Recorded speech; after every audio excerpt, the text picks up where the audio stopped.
बताऊं, हाथरस केस में ये स्वयं अम्बेडकर और जितेंद्र मेरे साथ थे। जैसी मैं हाथरस केस में गवाही कराने गई उस पीड़ित परिवार के, आ गए 10-15 वकील। कौन सीमा कुशवाहा है, देख लेंगे हम, मुकदमा नहीं लड़ सकती, दिल्ली में है तो दिल्ली में रहें। मैं भी अकेले भिड़ गई। मैंने कहा तुम कौन होते हो रोकने वाले? जज साहब की हालत खराब, जज साहब निर्णय नहीं ले पा रहे। आप समझिए कि सिस्टम में क्या दबाव है। मुझे डर नहीं है कि कंटेम्प्ट ऑफ कोर्ट हो जाएगा। जो जज साहब डेस्क पे बैठे हथौड़ा लेकर के कह रहे हैं मैम आप कहीं शिकायत मत करिए। मैंने थोड़े दिन 2-3 दिन सोचा, उन वकीलों को लड़ करके आई। आज की डेट में पूरे हाथरस केस मेरे वजह से छावनी में तब्दील है। और जो डिस्ट्रिक्ट जज था, जो कि हाई कोर्ट के जस्टिस बनना था, उनका डिमोशन हुआ, उस सिटिंग जज को हटाया गया और वहाँ पर जा करके उस परिवार की गवाही करवाई मैंने। और उम्मीद है जल्दी ही जजमेंट भी आएगा। तो बाबा साहब का जो संविधान है उसका इम्प्लीमेंटेशन इस बहुजन समाज के बच्चों को कैसे कराना ये हमें बखूबी आता है। उसी संविधान से 4 लोगों को फांसी कराई, इस केस में भी 4 लोग हैं, उनको भी सजा होगी। और उसी संविधान से जो शासन सत्ता में लोग बैठे हैं उनको सत्ता से बेदखल करके हमारा अपना हम सब की पार्टी का वहाँ पर प्रधानमंत्री भी होगा, मुख्यमंत्री भी होगा। मैं दावे के साथ कहती हूँ। देखिए भंते जी को मैं सबसे पहले एक जवाब देना चाहती हूँ, ये जरूरी है। बहुजन समाज पार्टी सिर्फ पार्टी नहीं है, ये एक परिवार है। और मैं अपने परिवार में पूरी तरीके से भावनाओं के साथ तार्किक रूप से सम्मिलित हुई हूँ। आप सभी लोग वाकिफ हैं, आफ्टर निर्भया केस 2020 में जब निर्भया केस डिसाइड हुआ, यही बीजेपी पार्टी आपकी इस बहन बेटी को कितने ऑफर दिए होंगे, इस चीज़ को आप लोग एक बार सोचिए। समाजवादी पार्टी उत्तर प्रदेश में हमारे साथ स्वयं अम्बेडकर जो हैं, जिन्होंने बहन जी ने जिनको हमारे साथ में दिल्ली प्रदेश में काम करने के लिए लगाया है, और तमाम जो हम केस अपनी बेटियों के लिए लड़ रहे हैं उनमें हमारे साथ बराबर कंधे से कंधा मिला करके खड़े रहते हैं जितेंद्र कुशवाहा जी। इन लोगों को पता है, सुबह शाम कॉल आते थे, लगातार 1 महीनों तक कॉल आए हमारे पास उन पार्टियों के जो सत्तारूढ़ पार्टियां हैं। लेकिन आपकी इस बहन ने चुना किसको? जिसकी आइडियोलॉजी मानवतावादी आइडियोलॉजी है, उस पार्टी को चुना है, और वो है बहुजन समाज पार्टी। मानवर साहब कांसीराम जी के संघर्ष को आप सभी लोगों ने अगर मुझसे जुड़े हैं, मैंने फेसबुक लाइव हमेशा किया, मैंने खुल करके बात की। इस देश की एकमात्र पार्टी है बहुजन समाज पार्टी, जिसको हम किसी भी मंच पे, सिर्फ भारत नहीं वैश्विक पटल पर किसी भी मंच पर ये कह करके जस्टिफाई कर सकते हैं कि हाँ हम उस पार्टी से आते हैं जो समता मूलक समाज की बात करती है। हाँ हम उस पार्टी से आते हैं जो मानवता की बात करती है, और वो पार्टी है बहुजन समाज पार्टी। जब बहन जी हमारी सत्ता में आती है, जो पार्टी बहुजन के आइडियोलॉजी से बनी पार्टी थी, और जब बहन जी सत्ता में आती हैं तो वो सर्वजन की बात करके ब्राह्मण को भी भागीदारी देती है, ओबीसी को भी देती है, दलित को भी देती है, माइनॉरिटीज को भी देती है, एसटी को भी देती है। लेकिन हमारे देश का जो मीडिया है, अभी पिछले दिनों जब बहन जी ने मुझे प्रभारी लगाया, बहन जी के साथ करीब हमारी 1.5 घंटे अकेले में बातचीत हुई। बहन जी ने ये बात हमसे कही, और ये सच है, ये सिर्फ बहन जी की बात नहीं, ये हम सभी लोग बखूबी जानते हैं। जब उत्तर प्रदेश का चुनाव था, आप बताइए कभी किसी मीडिया चैनल ने दिखाया कि बहुजन समाज पार्टी ने जब उनका शासनकाल 4 बार रहा, इस उत्तर प्रदेश को क्या दिया है, और इस बहुजन समाज को क्या दिया है, और दलित समाज को क्या दिया है?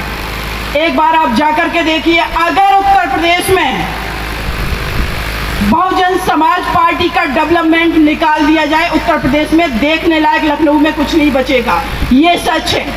चाहे वो अंबेडकर पार्क बनवाए हों, या तमाम हॉस्पिटल बनवाए हों, महामाया इंटर कॉलेज बनवाए हों, 6 विश्वविद्यालय बनवाए हों, या एक्सप्रेस वे, भारत में पहला कॉन्सेप्ट हमारी बहन जी लेकर के आई है। ये वो पार्टी है। और मैं सैल्यूट करती हूँ वामसेव के लोगों को, हमारे पदाधिकारियों का, जो कि कभी फ्रंट पर नहीं आते हैं, लेकिन उनकी खून पसीने की कमाई के सहयोग से ये पार्टी आज तक चल रही है। लेकिन जो वर्तमान का सिनेरियो है, जो सत्ता नेतृत्वाधीन पार्टी है वो है आज की डेट में बीजेपी। ईडी उनके पास है, सीबीआई उनके पास है, इलेक्शन कमीशन उनके पास है, मीडिया उनके पास है, बड़ी फंडिंग पूंजीपतियों की उनके पास है। हमारे पास क्या है? हमारे पास है आप लोगों का डेडिकेशन, आपका त्याग, आपकी तपस्या, आपका पैसा, सब कुछ आपका है। और ये पार्टी मेरे अपने लोगों की खून पसीने की सिंचाई से बनी पार्टी है। भंते जी ने जैसे अभी कहा ओबीसी के लिए, मैं आपकी बात से सहमत हूँ। नो डाउट पॉलिटिक्स में उथल पुथल होती है, लेकिन ये भी सच है, सभी जानते हैं कि ओबीसी के बहुत बड़े बड़े नेता बसपा में जब थे तो हमारी बसपा सत्ता में रही। और ये भी सच है कि बहन जी ने जिस स्ट्रैटेजी से काम किया उस वजह से हम सत्ता में आए, और आज भी इस देश की तीसरी सबसे बड़ी नेशनल पार्टी हमारी बसपा है, कोई और पार्टी नहीं है।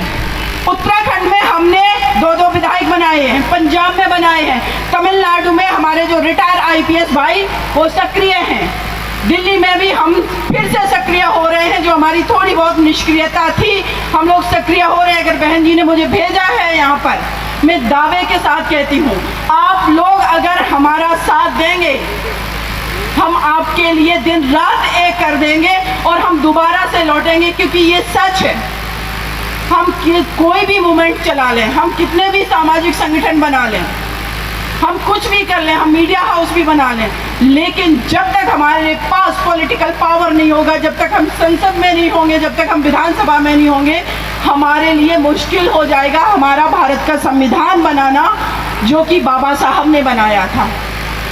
उस संविधान को जब मैं बाबा साहब के बारे में सोचती हूँ, जब मानवर साहब के बारे में सोचती हूँ कि बाबा साहब जिस बच्चे को अपने स्कूल में साथ में अन्य बच्चों के साथ बैठने का अधिकार नहीं था, वो बच्चा इतना डेडिकेशन से आगे बढ़ गया कि ब्रिटेन में, लंदन में, हर जगह जाकर के उन्होंने अमेरिका में पढ़ाई करके इस देश को वो संविधान दे दिया, ऐसा संविधान दे दिया कि जिस देश की अखंडता की बात करते हैं कि पटेल ने पूरे देश को यूनाइट कर दिया।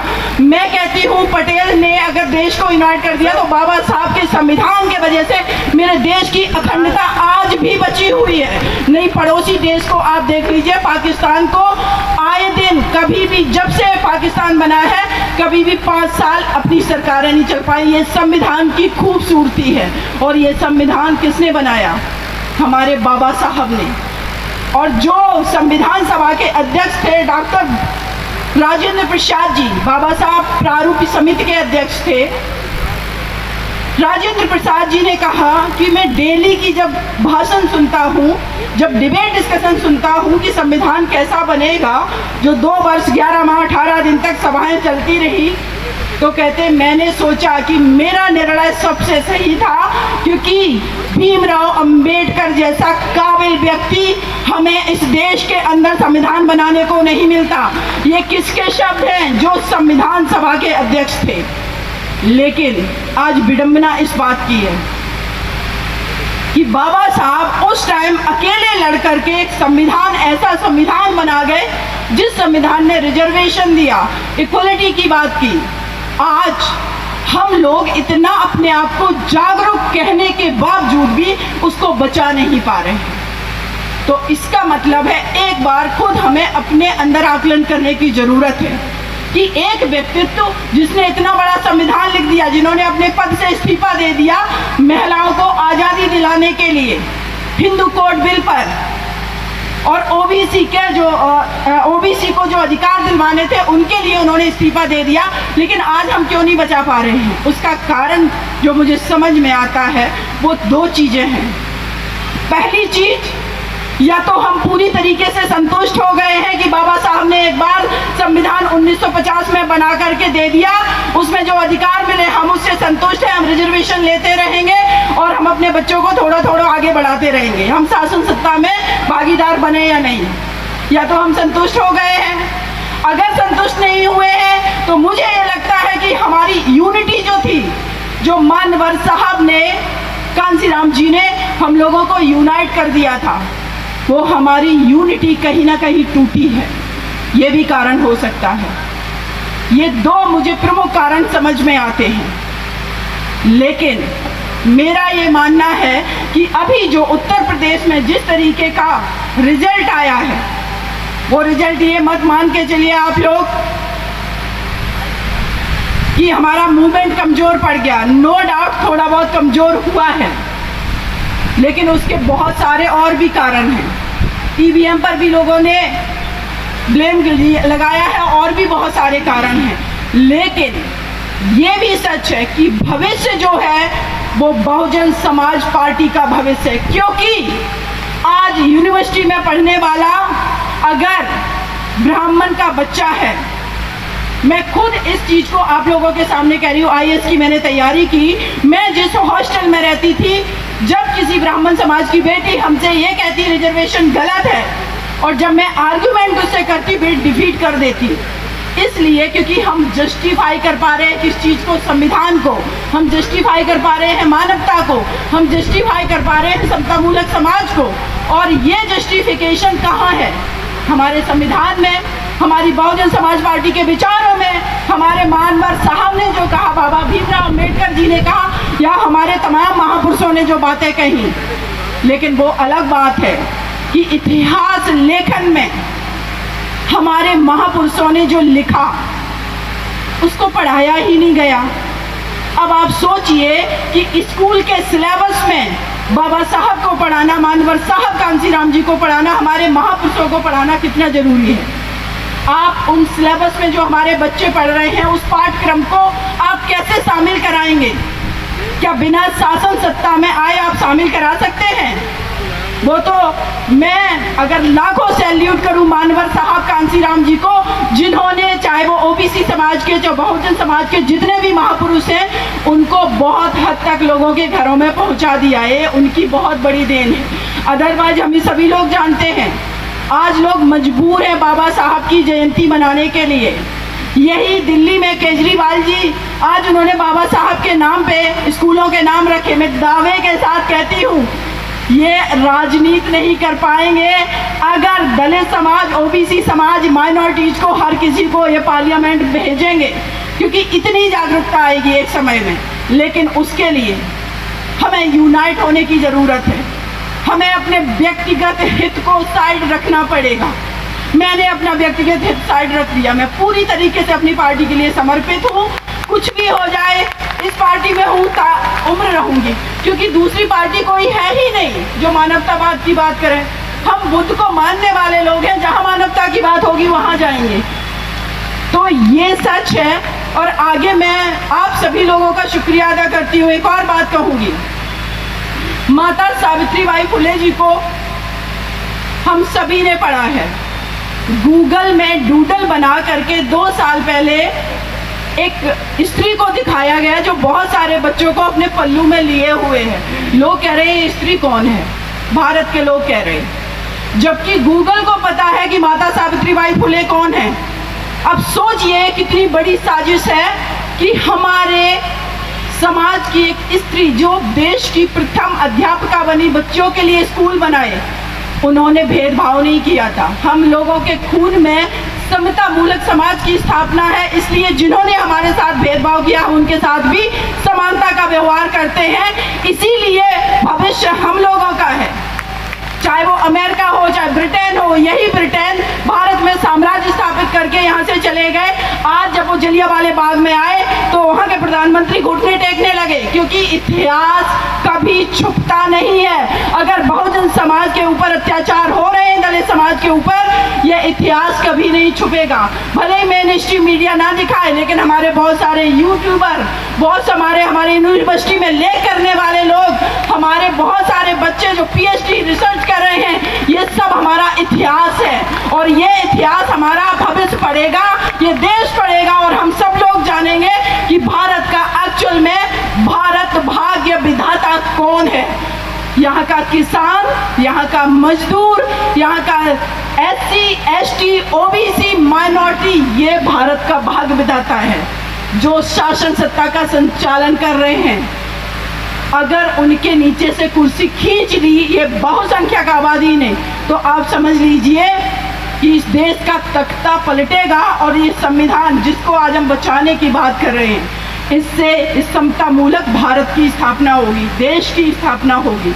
लेकिन इसी से तो डर है, और जिन लोग डर रहे हैं उनको भविष्य में डरने की ज़रूरत है। लेकिन मैं एक और बात कहूँगी इसके लिए, बाबा साहब ने संविधान लिख दिया, मानवर साहब ने व्यवहारिक रूप से कैसे काम करके आंदोलन खड़ा करके सत्ता में पहुंचा जाता है, ये मानवर साहब जी ने करके दिखा दिया, बहन जी ने भी करके दिखा दिया।